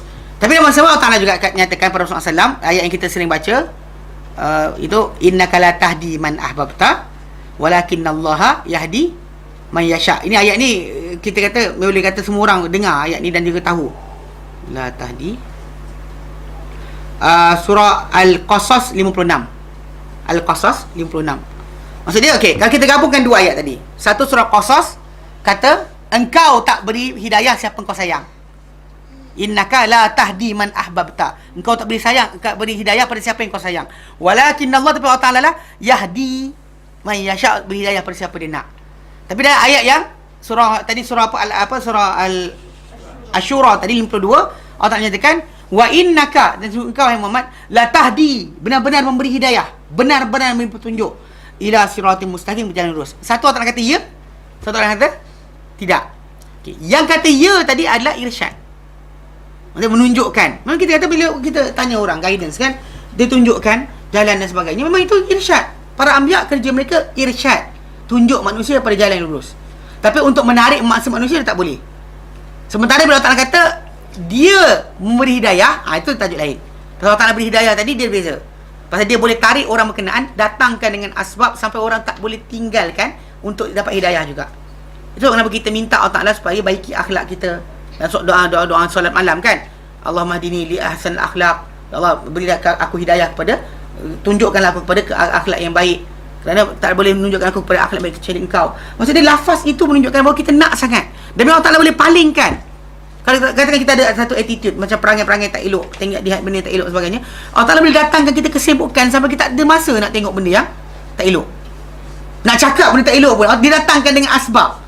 Dia halang kita. Kita ada keinginan dah, tapi dia datang apa? Sibuk ini, sibuk itu. Kita tak ada masa untuk melihat benda-benda yang haram, atau bercakap benda yang haram, atau buat benda yang haram. Nak buat benda haram, tiba-tiba orang sentiasa dalam rumah kita.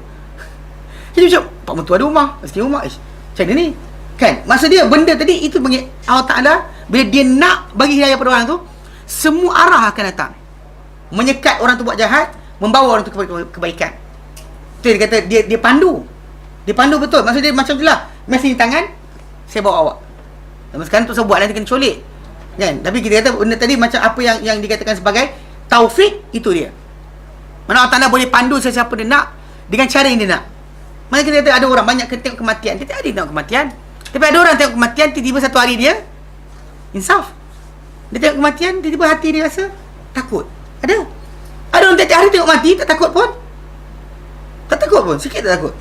Macam dulu kat Yaman kan, ada seorang orang tu, orang Nigeria.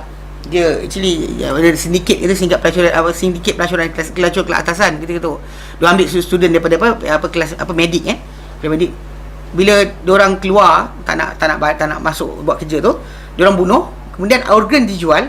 Budak-budak tu akan dilarutkan dengan apa? Dengan asid. Asid ada klorik tu, dia cairkan banyak orang tu. Betul, organ jual. Banyak kek panjang cerita benda tu. Cuma cerita dia, orang yang Nigeria tadi kan, yang buat kerja ni, dia tengok kematian tiap hari depan mata dia, tapi tak ada. Ada orang tengok kematian sekali je dia tengok, terus hati dia apa? Jadi lemah. Untuk apa? Buat benda-benda yang bukan-bukan. So, macam mana hati manusia tu boleh lembut atau tidak? Ini aturan Allah Ta'ala. Suka atau tidak dengan satu benda, itu Allah Ta'ala juga aturkan. Mana kita tidak ada hak untuk masuk campur dalam perkara tersebut. Itu sebab bila Abu Talib tak nak beriman dan sebagainya, Allah Ta'ala kata kepada Nabi SAW, innakalah tahdi man ahbabta, engkau tidak beri hidayah pada siapa kau nak, tapi Allah Ta'ala beri hidayah pada siapa. Walakin Allah yahdi man yasha. Kau orang kau sayang pun kau tak boleh bagi. Dengan sebab itu kita kata, bila Allah Ta'ala sebut dalam ayat kita berkenaan dengan misal diberikan, kemudian manusia kata kenapa dia buat misal tadi? Allah kata yudhillu bihi katsira wa yahdi bihi katsira. Dia beri hidayah pada siapa dia, apa ramai, dia sesatkan ramai, dia bagi hidayah ramai. Itu cara dia.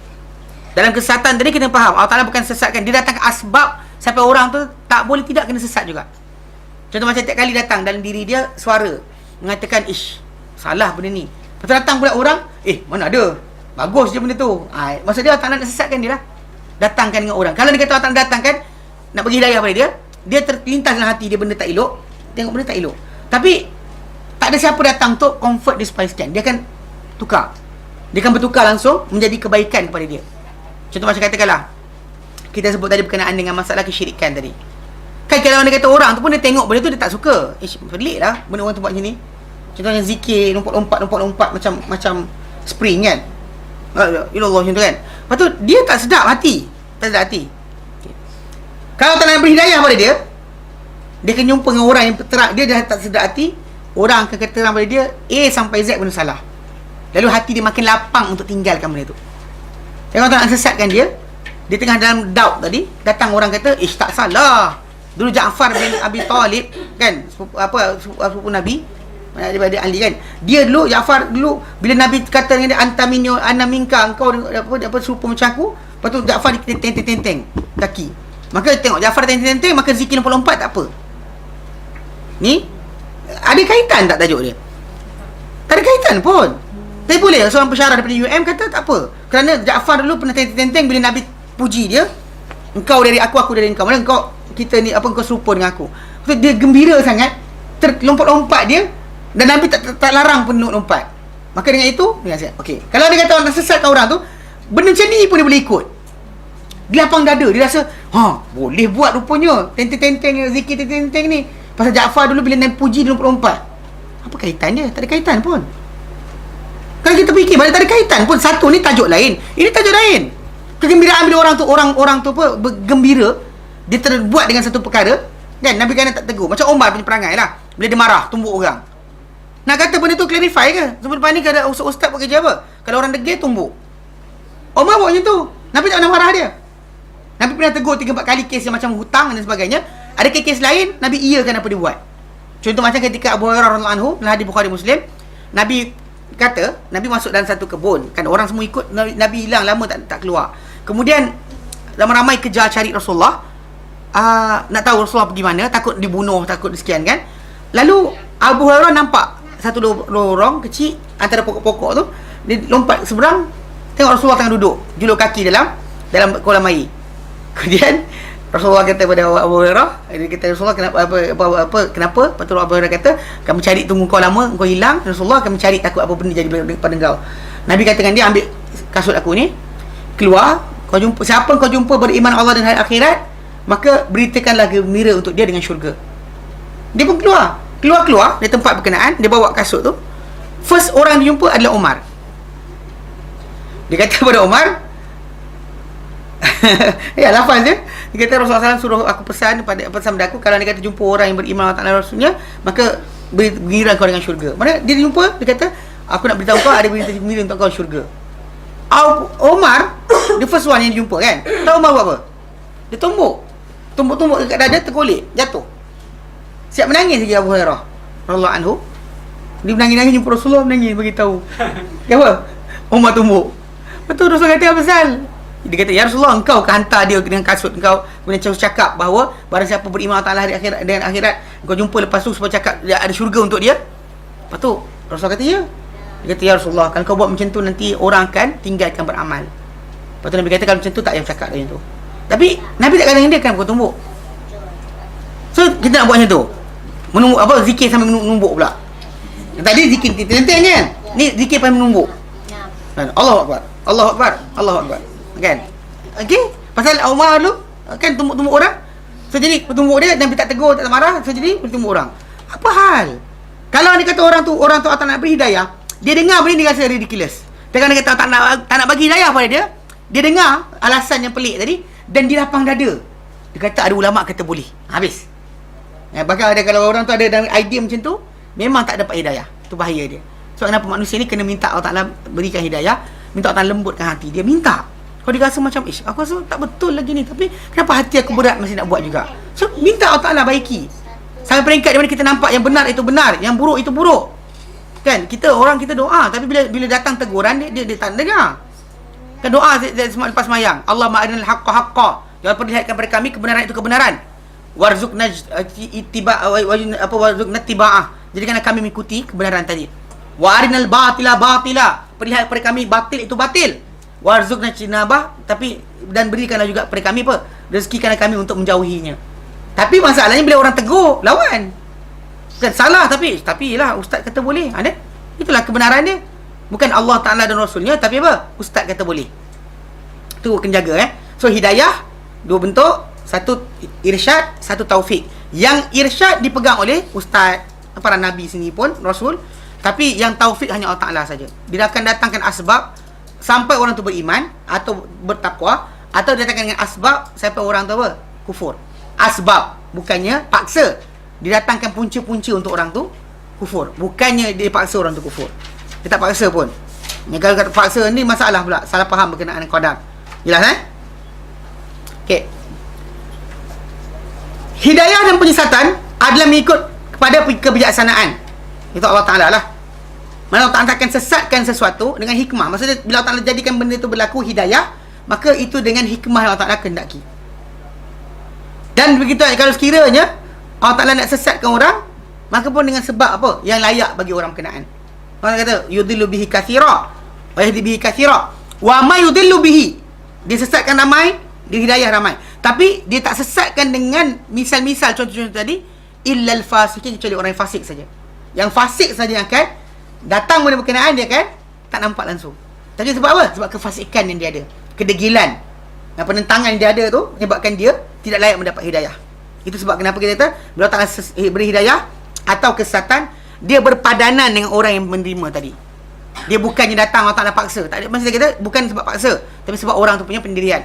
Kita ingatkan kawan kita yang convert kan, dia cakap, dia kata dalam 30 tahun dia bukan Islam, dia berfikir sekali, kemudian dalam tempoh 6 bulan dia bertukar jadi Muslim. Punca sebab bila Allah Ta'ala buka pada dia pintu tadi, dia tak berhenti, dia tak ignore, tak berpaling, dan sampai akhirnya masuk Islam. Maksudnya dia kata benda tu kalau dia ignore, lama dah tak tutup dia. Maksudnya kalau dia tutup pintu tadi, dia tak nak fikir dah, maka dia sesat sebab apa? Sebab dia tak nak fikir. Allah Ta'ala bagi balasan kepada kedegilan dia. Jangan kata dia macam dia buka hati dia, maka Allah Ta'ala berikan adalah sekali apa? Iman dan keyakinan, akhirnya sampai dia masuk Islam. Maksudnya benda tadi berdasar pada apa? Penerimaan dan penolakan. Betul Allah Ta'ala tidak akan apa, kita ni takkan buat sebenarnya melainkan dengan izin Allah Ta'ala. Maksud izin tadi, maksudnya kita sekarang ni sebenarnya telah pegang satu amanah besar. Dia dalam Quran kan surah Ahzab, kita ada baca tentang tajuk amanah yang Allah Ta'ala berikan. Mana Allah Ta'ala tawarkan amanah tadi kepada langit, bumi, gunung ganang dan sebagainya. Tapi semua tak nak bawa. Dalam surah Ahzab 72, Allah Ta'ala nyatakan, inna aradnal amanata, sebenarnya kami telah tawarkan al-amanah, amanah, alas samawat, kepada langit, wal ardi, dan bumi, wal jibal, dan juga gunung ganang. Kami tawarkan amanah tadi. Fa abaina an yahmilnaha, tapi semuanya enggan memikulnya. Wa ashfaqna minha, dan mereka semua apa? Rasa lemah daripada melaksanakannya. Tapi wa hamalahal insan, menanggung manusia akan amanah berkenaan. Tuan-tuan kakak, amanah tu apa benda? Banyak orang tak tahu dia amanah tu ada menjalankan syariat Islam dan sebagainya. Ada orang sebut yang tu. Sebenarnya amanah tu bukan itu. Kalau kita perhatikan balik, dia ada kaitan tajuk yang zaman sekarang ni. Bila orang cerita, dia kata apa? Kenapa awak buat macam ni? Dah takdir. Macam mana? Kenapa awak berzina? Dah takdir. Kan ada orang dia gunakan idea macam ni. Sebenarnya yang dikatakan amanah itu adalah apa benda yang gunung tak boleh buat, anda boleh buat. Apa benda? Apakah benda yang gunung tak boleh buat, anda boleh buat? Apakah benda yang langit tak boleh buat, anda boleh buat? Apa benda? Sini. Semua makhluk Allah Ta'ala ni ada kehendak. Tahu kehendak? Mana dia hilang ikutkan sebenar. Kalau gunung ganang pun boleh kata apa, marah kalau orang menyekutukan Allah Ta'ala. Dan surah Maryam ni, ayat yang terakhir, Allah Ta'ala katakan hampir-hampir langit dan bumi ni pecah, roboh kerana dengar manusia apa menyekutukan Allah Ta'ala. Tapi sini, semua benda ada kehendak. Kehendak. Tapi yang boleh bergerak dengan kehendak apa yang dia nak, ikut apa dia suka, adalah manusia. Maksud sini, gunung ganang tu dengan besar-besar tu, saiz dia, dia tak ada nak roboh ikut suka hati dia. Dia roboh hanya bila disuruh oleh Allah Ta'ala. Allah Ta'ala suruh roboh, dia roboh. Langit pecah, hanya pecah bila Allah Ta'ala suruh pecah. Bumi terbelah, hanya terbelah bila Allah Ta'ala suruh terbelah. Tapi manusia berjalan, bercakap, sekian sebagainya, Allah Ta'ala suruh pun dia dibuat. Itu yang dikatakan amanah tadi. Pasal kita sekarang ni, benda yang tak boleh gunung ganang buat adalah benda kita buat ni. Kan nak tikam perut orang tak tikam, nak cakap tak cakap, nak pandang tak pandang. Benda ni Allah Ta'ala bagi pada kita. Dan kita terangkan itu, kalau dia kata kita mati saja nanti, benda ni akan hilang sehingga nak masuk syurga nanti. Kan kisah yang orang terakhir masuk syurga, ingat tak kisah tu? Kan dia menghadapkan, lepas Allah Ta'ala keluarkan dari syurga, keluar dari neraka. Orang terakhir masuk syurga, dia keluar dari neraka. Kan bila dia hidupkan dia balik, kan Allah Ta'ala hadapkan dia ke arah neraka. Mana dia minta, dia duduk diam macam tu, tak pergi ke mana-mana. Nabi kata, Masya Allah yang yaskuta, dia diam je. Lepas tu bila Allah Ta'ala biarkan dia diam lama, lepas tu akhirnya dia bunyi. Dia kata, ya Allah, sakit dah dada aku, kena asap neraka dan sebagainya, racun neraka, tak tahan aku ni kebahan neraka, hadapkan aku ke tempat lain. Dia nak hadap pusing belakang pun kena apa? Ya Allah, izinkanlah aku untuk pusing. Allah Ta'ala kata, kalau aku berikan kau minta tak benda lain. Demi kemuliaanmu, takkan aku minta benda lain, dia kata. Allah Ta'ala bagi dia pusing. Kan Allah Ta'ala pusing. Lepas tu pusing, dia diam pula. Kalau kita dah pusing, kita jalan lompat lah pula lepas tu. Tak. Maksudnya sekarang boleh. Di sana tak ada. Di sana dia tarik. Yang ni kita kata bila orang tu lafazkan, dia kata apa? Takkan bergerak satu zarah dengan izin Allah Ta'ala. Allah Ta'ala izinkan kita sekarang ni untuk bergerak ikut sekata kita.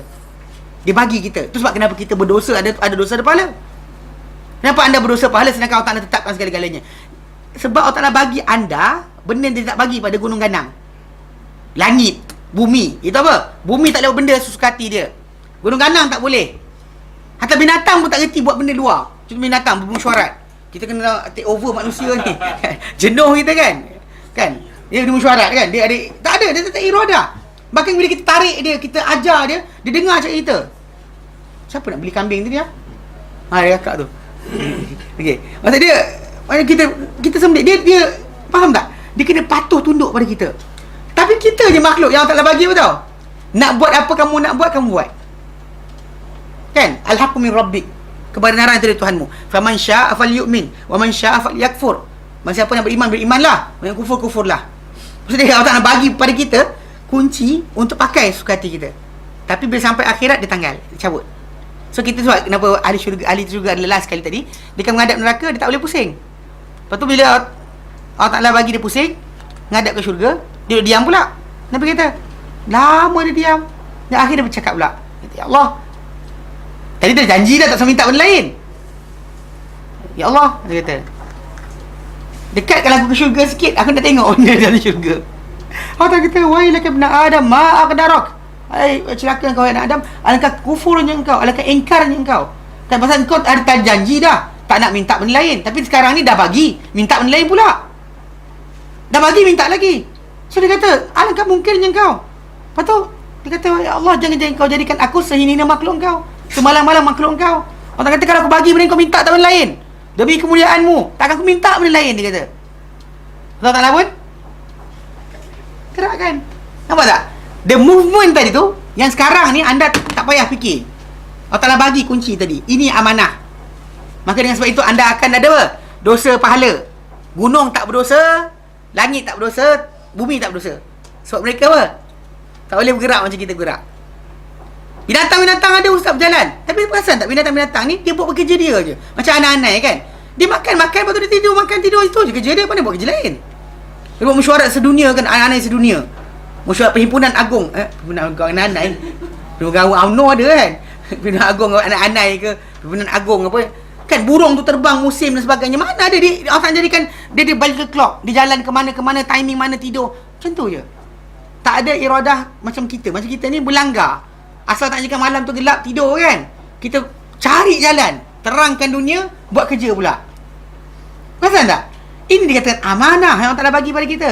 Kita diberikan kebebasan untuk buat pilihan kita. Dan sebab itu kita berdosa. Allah Ta'ala wujudkan pada kita apa? Environment. Suasana. Elok, buruk dan sebagainya. Kebaikan, keburukan. Duduk tepi rumah lahir-lahir, rumah sebelah masjid. Lahir-lahir tu, rumah sebelah masjid. Kan? Cilik mata je azan. Kan depan rumah. Ada orang tu cilik mata dekat depan rumah dia apa ni kuil. Bapak dia sami. Bukan dia minta. Itu environment. Tapi Allah Ta'ala beri apa? Kebebasan untuk anda memilih. Pilih. Kalau kau dah fikir tak pilih juga kau salah. Maksud dia itu yang kita katakan dosa pahala kat sini. Banyak orang belajar berkenaan tajuk masalah qadar ni tak faham tajuk ni, dia salah faham. Dia akan masalah dia menyalahkan Allah Ta'ala. Bila dia buat salah, dia kata Allah Ta'ala tentukan nak buat macam mana. Kan? Dah takdir. Tapi dia kata, alah ustaz macam ni saya nak ubah diri. Dan Allah Ta'ala tetapkan saya macam ni. Allah Ta'ala jadikan macam ni. Saya redha lah. Masuk neraka pun saya redha, dia kata. Kena redha walau masuk neraka. La ilaha illallah syarikalah. Kita tahu Allah Ta'ala maha bijaksana. Dia nak letak kita kat mana itu hak dia. Tetapi Allah Ta'ala bagi kita apa? Pilihan. Usahakan ke arah kanan atau kiri. Yang kita akan bertanggungjawab atas pilihan kita. Ini tak nak buat kerja. Tak nak kerja syariat. Tak nak buat syariat. Alasan apa? Kalau nak diletak di mana, itu hak Allah Ta'ala. Betul lah hak dia. Tapi dia maha adil. Takkan dijadikan mana pelajar makhluk ni tadi sama tara. Yang baik dan yang buruk sama je, tak boleh. Allah Ta'ala takkan buat macam tu. Kita pun tak setuju kalau dia kata pelajar-pelajar kan. Kalau pensyarah, ni Dr. Zakir Naik dia pernah bagi analogi ni. Pasal orang tanya kenapa Tuhan kena hukum. Kalau dia kata dia maha kaya, tak payah hukum lah. Kan bagi dulu semua. Apa masalah dia? Kan? Tu dia kata, Zakir Naik kata apa? Kalau kita ada universiti kita ni ada pensyarah kita ni yang mengajar kat universiti ni, pelajar pandai ke bodoh semuanya diluluskan. Lepas tu dia kata redha tak dapat pensyarah macam ni. Tak boleh. Dia kata kenapa? Pertama tak adil, tak fair kepada pelajar yang belajar sungguh, pelajar tak belajar. Satu. Kedua, masalah ada masalah besar. Masalah dia adalah kalau dia kata belajar kedoktoran, semua lulus, pergi lulus semua. Bedah orang bergerak macam ni, dia gerak macam ni. Kan? Orang suruh jahit je ni, dia pergi stapler. Tak. Letakkan gajah. Kan benda tu masalah. Kita kata tak boleh kita terima macam tu pasal di sini timbul tajuk keadilan Allah Ta'ala. Kita tak redha untuk diri kita, guru yang macam tu, yang tak boleh membaiki anak-anak kita dengan cara metod dia meluluskan semua pelajar. Tiba-tiba kita redha untuk Allah Ta'ala apa? Tuhan yang berikan, nak ajar kita, nak asuh kita, dia berikan ada hukuman, kita nak redha pada Allah Ta'ala macam tu. Mana boleh? Allah Ta'ala dia mengajarkan kita semua sekali, dia beri panduan. Dan sebab itu ada dosa pahala. Faham? Dia tak rugi pun, tapi anda berpadanan dengan amanah tadi. Dan dapat amanah tadi, gunakan dengan betul. Kan, dan butakan mata pun tak, kan? Kalau kita tak ada iradah tadi, dia tak ada tajuk gila, contohnya gila, lahir-lahir gila, tak ada dosa pahala. Tak ada dosa pahala. Tapi bila anda ada keinginan, ada sekian, anda sedar, dan kena yang kita salah pilih. Faham? Dan sebab itu kita kata bila orang tu sesat dengan layaknya, diberi hidayah pun dengan layaknya, kelayakan yang dia ada. Bahkan bila para ulama bahaskan contoh tajuk ni, bila mereka lihat kisah ahli sihir Fir'aun. Kan punya banyak orang pasal ahli sihir Fir'aun ni Allah tak jadikan Islam. Dia masuk Islam dengan hanya melihat satu mukjizat je. Fir'aun nampak banyak mukjizat lagi, degil tak dengar cakap. Tapi ahli sihir satu mukjizat je. Musa tunjuk, terus semua sujud. Para ulama nyatakan ada sebab dia. Antaranya adalah kerana apa? Mereka beradab dengan Musa AS.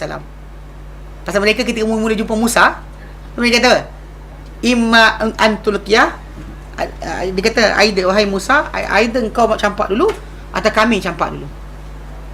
Nampak? Maksud dia tak ada macam Musa, faham kau? Tak ada. Dia tak cakap kau macam, bahkan dia beradab dengan Musa AS. Allah kata dengan adab mereka lah Allah Ta'ala terbalikkan mereka dapat hidayah. Dan mereka tak ni, orang lain marah kutuk-kutuk Musa AS. Tapi ketika cakap Musa, dia kata itu, imma antulqiyah wa imma nahnu man awwal man alqa. Adakah engkau campak dulu atau kamilah orang yang mula campak? Lepas tu Musa berkata bal alqu. Engkau campaklah.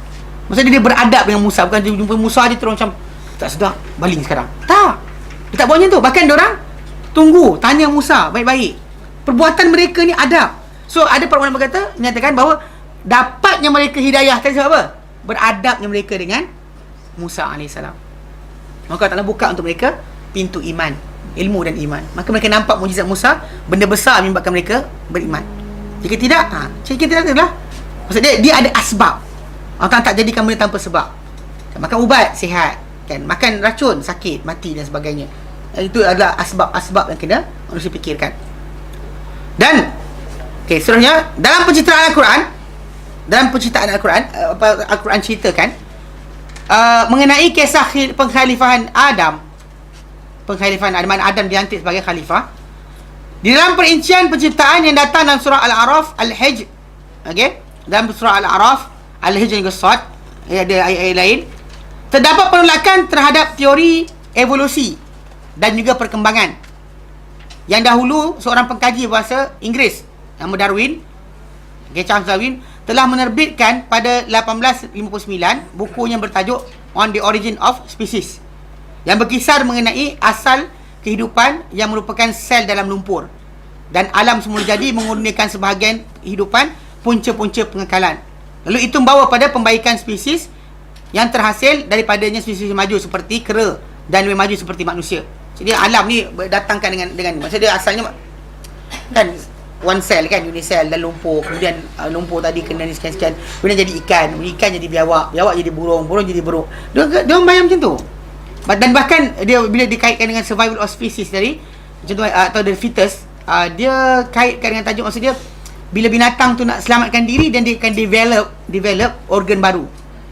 Contoh macam ikan asyik kena kejar dengan ikan yang besar, dia kat darat jadi biawak asyik kena kejar jadi burung asyik kejar jadi buruk asyik kena kejar banyak pokok letih, turun jadi orang.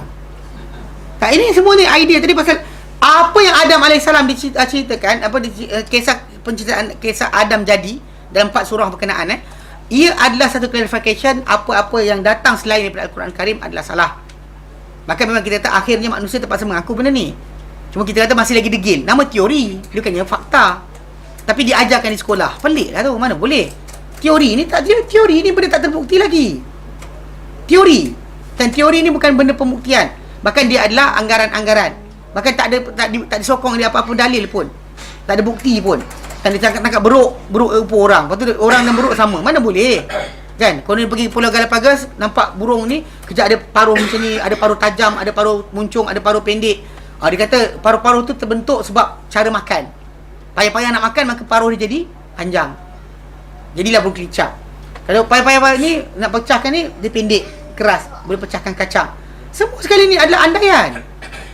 Tak ada, depan mata kita beruk simpan kat zoo negara, berapa sepah dah, berapa ekor jadi orang dah. Ada? Tak ada kan? Lama dah manusia tengok beruk, tak ada pun jadi orang. Tapi kerana apa? Kerana kita kata tak nak percaya dengan Quran dan terpaksa lari pada benda tadi. Dan bahkan keseluruhan usaha yang dibuat dalam menyampaikan manusia pada teori-teori tadi untuk menarik manusia tinggalkan agama. Pasal bila kita kata kita dijadikan dengan apa yang kita ada ni, ada menyebabkan kita nak cari Tuhan. Dia tak nak cari Tuhan. So jadi apa? Kita jadi macam ni sebab sendiri jadi. Saya letih sangat duduk atas pokok gayut, letih turun jadi orang. Ini salah. Ini tak boleh. Bahkan ini adalah rosak. Teori ini secara keseluruhan dia kata apa? Bertentangan dengan apa datang dalam Quran. Bahkan Taurat pun pada kisah Adam dan Hawa. Dan ayat-ayat mengenai kisah penciptaan Adam, ayat-ayat ini mengenai penciptaan perlukan kepada penjelasan. Maksudnya kita kena perjelaskan balik benda ni, supaya jangan sampai orang percaya berkenaan dengan masalah Homo erectus lah, Homo sapien lah, homoseksual kan, dia homo semua kan. Jadi benda tadi kita tak boleh jadi asalan langsung. Saya pernah jumpa seorang hamba Ta'ala, dia ni profesor. Dia datang ke Yaman tu. Dia kalau sebut nama orang tahu lah, boleh check, boleh type internet jumpa nama, memang confirm jumpa. Dia ada background Arabic punya studies. bahasa Arab pasal dia besar dekat Kuwait. Sekolah menengah, sekolah rendah, sekolah menengah dan juga ijazah pertama dia di tanah Arab. Mereka tutup muka dia, muka Melayu lah. Dia kan tutup muka dia suruh cakap Arab, kita ingat dia orang Arab. Memang sedap sangat cakap. Tapi bila dia ingat dulu dia datang ke Yaman, hamba Ta'ala ni dia profesor kan, dia profesor memang tak layak. Dia jumpa kami dan dia cuba bayangkan bahawa dia kata adalah wording dia awal dia kata pelik. Dia kata ustaz ni tak suka berkenaan sains. Kalau dia kata dia apply benda ni kepada pelajar di Mesir ke di tempat lain, saya rasa mungkin betul. Tapi kita kata pasal ustaz ni kan sibuk tentang ilmu syariat, tak nak belajar berkenaan ilmu alam dan sebagainya. Tapi bila datang ke Yaman, di Yaman adalah satu-satu negara di dunia ni yang dia punya ada bidang khas dalam universiti tu, silibus pengajian dia ada ajarkan berkenaan dengan perbandingan sains dan Al-Quran. Mana scientific miracle ini Quran dan Sunnah diajarkan secara detail di Yaman. Itu pernah kita buat bentangan berkenaan dengan embryologi dan sebagainya. Itu antara contoh berkenaan tajuk macam mana di Yaman ada benda berkenaan. Jadi kami tak pernah rasa masalah dia bercakap berkenaan sains. Cakaplah, tak ada masalah. Tapi bila dia duduk depan kami, idea tu datang lain. Saya lupa dia kata, kita duduk diam-diam tu, dia kata evolusi itu adalah benar. Dia kata. Alasan dia kerana apa? Allah Ta'ala kata dalam Quran, alladhi khalaqa fasawwa. Yang Allah Ta'ala ni menjadikan, menciptakan, fasawwa, lalu memperelokkan ciptaan. Dan dia kata bila Allah Ta'ala kata cipta dan elok ciptaan, barangkali dia kata benda tu makan masa yang lama, jutaan tahun. Dan barangkali daripada manusia nak jadi, daripada binatang-binatang nak jadi manusia, perlu tempoh yang panjang. Jadi elokkan manusia, khalaqa, ciptakan, fasawwa, lalu elokkan ciptaan, elokkan ciptaan, tempoh tu panjang, mungkin tengah-tengah tu lintas beruk. Dia cakap serius, bukan main. Dia cakap dengan serius. Jadi kita pening kepala. Budak-budak ni kata, biar benar kan. Kita bagi dia cakap habis. Lepas tu bila tanya soal jawab, datanglah saya pun dengan kawan saya soal balik. Antara kita kata macam dia kata evolusi tadi. Di perantara transition di antara manusia dan beruk tak ada pertengahan. Tak ada makhluk pertengahan. Beruk manusia. Makhluk pertengahan semua tak ada. Kan bila jumpa ni beruk ni dah pupus. Kalau beruk tu besar, sama besar dengan manusia, apa benda peliknya? Kan bahkan bila kita beruk tadi lupa apa dia kata beruk tu beruk lah. Orang tu orang. Allah tak jadikan beruk tu orang tu beruk. Jadi masalahnya dia punya idea dia kata kerana dia bimbang kalau kita tak pegang sekarang ni dengan fahaman evolusi ni, katakan dibuktikan benar, kita rugi. Umat Islam akan rugi, dia kata. Jadi kita pelik kan. Jadi saya kata kenapa tak hanya berpandu kepada nas yang sahih, memadai, daripada kita sibuk dengan benda-benda berkenaan. Pasal kita kata tak dibuktikan pun berkenaan tersebut. Kenapa perlu kita masuk dalam benda berkenaan? Tapi dia tak puas hati. Dia kata macam-macam benda lah. Dia kata kita umat Islam ni akan ada attitude macam ni lah, kita sains kita tinggal. Kan attitude mana tak nak terlibat untuk mengkaji kebenaran benda-benda macam ni. Jadi kami kata dengan dia antaranya masalah dalil hadis Nabi SAW dari Quran. Bila Allah Ta'ala kata contoh yang surah Sajadah kan, Allah Ta'ala sebut khalaqal bada al insan min khalaqal insan min tin. Allah mulakan ciptaan manusia dari tanah, thumma ja'alna lahu min sulatin min tin, min ma'in mahid. Allah Ta'ala jadikan keturunan manusia tadi daripada air yang hina. Mana dia original tanah, tapi kemudian keturunan dia adalah daripada air yang hina. So Allah Ta'ala clarify dah. Tapi dia degil kan. Last kali kawan saya seorang bangun, dia kata prof nak tanya sikit. Masuk prof ni ameba, protozoa, ikan, biawak, burung, beruk orang. Itu ke? Dia kata ya. Ya. Lepas tu bila kita hujah kan, kata macam dulu kan Harun Yahya dia keluarkan buku Pendidikan Evolusi. Kita hujah, kita kata mana pertengahan. Dan macam beruk ikan jerung 400 tahun dulu serupa, tak ada beza. Gambar-gambar tadi ada kan, tunjukkan. Jadi dia kata Harun Yahya ni mendapat funding daripada Kristian. Orang suruh jawab benda tu, dia sibuk cocok syakhsiah Harun Yahya. Kami sini pun tak setuju dengan Harun Yahya, macam dia pengikut tarikat Nasyabandi Muhibbin kita tak setuju. Tapi benda yang dia cakap betul tadi tu berkenaan dengan fakta tadi tu, sebelum dia mula twist kepada ikut Nasyabandi tu, kita boleh nafikan. Kita kena nafikan dengan cara betul lah. Datang dalil, jawab dengan dalil. Bukan datang dalil, saya tak suka orang tu, itu salah kan. Dia kata Harun Yahya sekian, macam-macam benda lah pelik. Sampai akhir sekali kita kata keputusan dia air botol ni, ada 3 botol kita letak di atas meja, kedua botol habis gogok. Soal jawab, kita budak-budak ni soal kan, dia tak boleh jawab lagi sekali, dia gugur air sampai kembung, tak ada bagi makan. Lepas time duduk lepas tu dia tanya lagi. Dia maksud dia tak logik kan. Kita kata orang yang mempercayai evolusi ni adalah orang yang tak pandai. Kalau tak ada berikan ilmu, terimalah ilmu Allah Taala. Ni pemberitahuan wahyu. Tapi dia nak juga kan. Dia kata takut umat Islam nanti tak kejar benda ni, kita akan rugi. Sepanjang sejarah tak pernah lagi umat Islam rugi. Hatta bila mana dahulu kan, macam Ibnu Hajar Asqalani, dia kata orang ramai ni percaya bahawa manusia dari darah haid. Kerana Aristotle kata. Tapi dia pegang dengan tajuk bahawa manusia daripada air. Macam Nabi SAW sabdakan, macam Al-Quran katakan. Selepas tempoh zaman dia pada tahun 1673 ditemui sperma, barulah manusia berani tolak pendapat Aristotle. Dulu Ibn Sina sendiri pun antara doktor-doktor Islam yang percaya Aristotle punya pendapat bahawa manusia dari darah haid.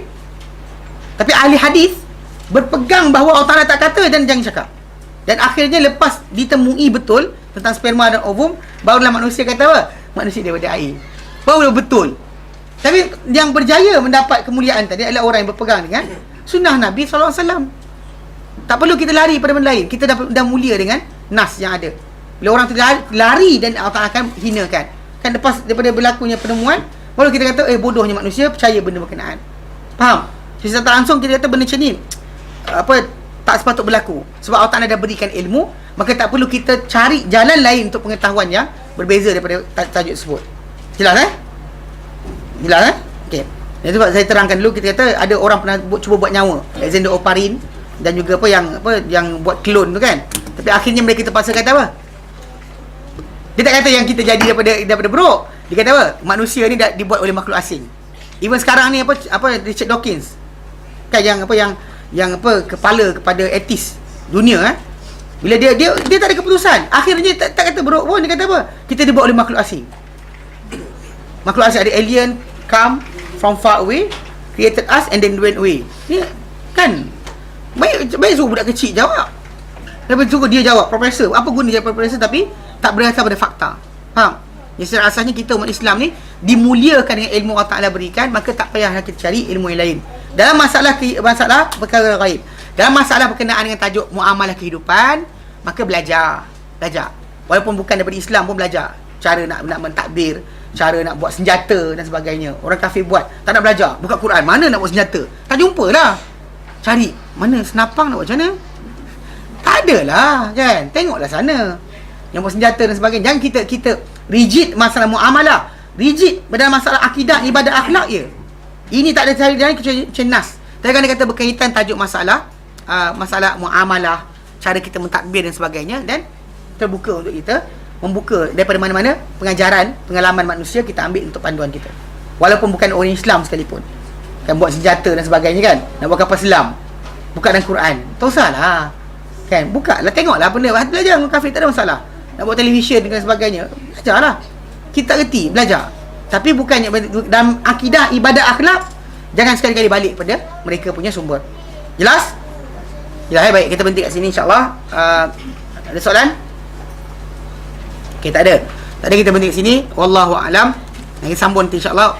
Wassallallahu ala sayyidina Muhammad. Wassalamualaikum alamin. Subhanaka hamdika asyhadu an la ilaha illa anta astaghfiruka wa atubu ilaik. Assalamualaikum warahmatullahi wabarakatuh.